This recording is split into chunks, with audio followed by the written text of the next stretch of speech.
In a recent interview with Alex Rodriguez, Magic Johnson said that his partnership with Starbucks was the most important deal of his career. I became the first person to ever own Starbucks outside of Starbucks. We built 125 in 40 different markets across America. They all did extremely well. It gave me the track record that I needed of success. He sold his Starbucks locations in 2010 for a reported $100 million, which is more than double what he made in his entire career in the NBA, which is crazy because he's one of the greatest players of all time. So the question of the hour, can you do the same? Can you buy a Starbucks franchise and be the one cashing in every time somebody buys their morning latte? And the answer is sort of, and in this video I'm going to walk through exactly what that means. And if you're new to this channel, my name is Groce. I'm a multi-brand franchise owner and a franchise consultant who helps entrepreneurs and investors to find the right franchise for them. For access to my library of franchise breakdowns and free resources, click the link in the description. So let's start with some background information about Starbucks because the origins are very interesting. Founded in Seattle in 1971 as a business that sold coffee beans, tea, and spices, not even the brewed coffee and drinks as they're known for today. Then in 1982, a young professional by the name of Howard Schultz joined Starbucks as director of retail operations and marketing. And part of his responsibilities involved traveling to different markets to gain new customers. And he traveled to Italy where he was really impressed by the cafe culture and wondered, why haven't we done this in America? Why don't we have espresso bars here? He had a strong conviction that it would work here. And as a side note, I love to travel internationally, and whenever I do, I'm always on the lookout for business opportunities, mainly because of Howard Schultz's story, because it's crazy. Starbucks, the global empire, started because somebody was traveling. They didn't invent anything new. They just identified something that worked here and brought it here. And I think that's really, really cool. But unfortunately for Howard Schultz, the founders of Starbucks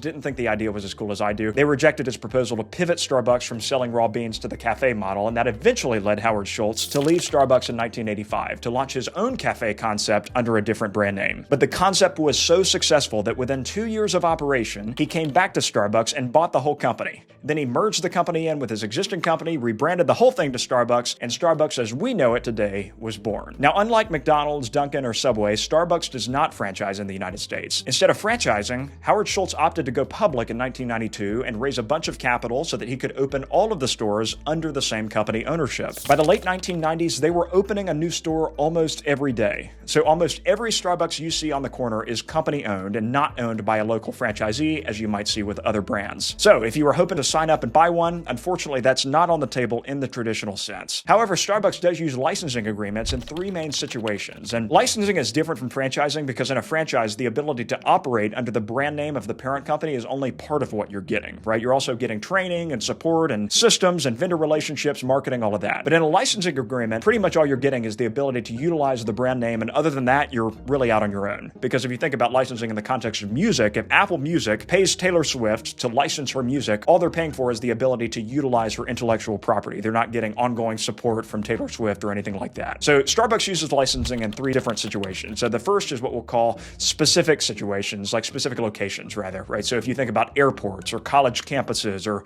grocery stores, hotels, these aren't full franchises because a lot of times if you see a Starbucks in there, it's going to be the employee of the larger business, of the airport or the grocery store, etc., that are going to be operating the Starbucks unit internally. So they're just paying Starbucks to use to operate the business under the Starbucks brand name, use the menu, while the operations are integrated into a larger enterprise. The second situation where Starbucks uses licensing is in international markets. In some international markets, Starbucks does partner with master licensees, which are basically companies that run Starbucks across an entire country or a region. And this is very common in franchise systems because running businesses across different countries can be very different and tricky if you don't know what you're doing. In a franchise system, they might say, we want to grow into the UK or Germany or Japan, but we want to partner with a British or German or Japanese company to do that because they don't know the country and they don't have boots on the ground there to support franchisees. Again, these deals are often multi-million-dollar deals because they're often with giant retail groups because not individual owners. If you're buying the franchise rights to develop for an entire country, it could end up being, again, hundreds of thousands of dollars, if not millions of dollars. So it's a deal that can only be pulled off by groups that are sophisticated and very well capitalized. The third situation where Starbucks uses licensing is what we'll call the Magic Johnson scenario. So here's the story. In 1998, Magic Johnson convinced Howard Schultz and the Starbucks board to enter into a joint venture agreement with him and let him license the brand with the intention to build Starbucks locations in underserved urban areas where Starbucks didn't already have a presence. So he built the first location in LA, the second was in Harlem, New York, both of which vastly outperformed expectations. And over the next 12 years, Magic Johnson's company would grow into 125 Starbucks locations across the country, which eventually led him to his $100 million exit. So the question, would you be able to pull off a similar deal with Starbucks? Probably not, and that's for 2 main reasons. First of all, Starbucks today is much larger and they're much more set in their ways than they were in 1998, more committed to their growth strategy that is working for them that does not involve franchising. The second reason, frankly, you're not Magic Johnson, neither am I. Part of the reason they agreed to this with Magic was due to his own brand recognition, the brand equity he was bringing to the table, and that he was doing it for a noble cause of wanting to serve underdeveloped communities. That's something that he agreed on, or something he wanted to do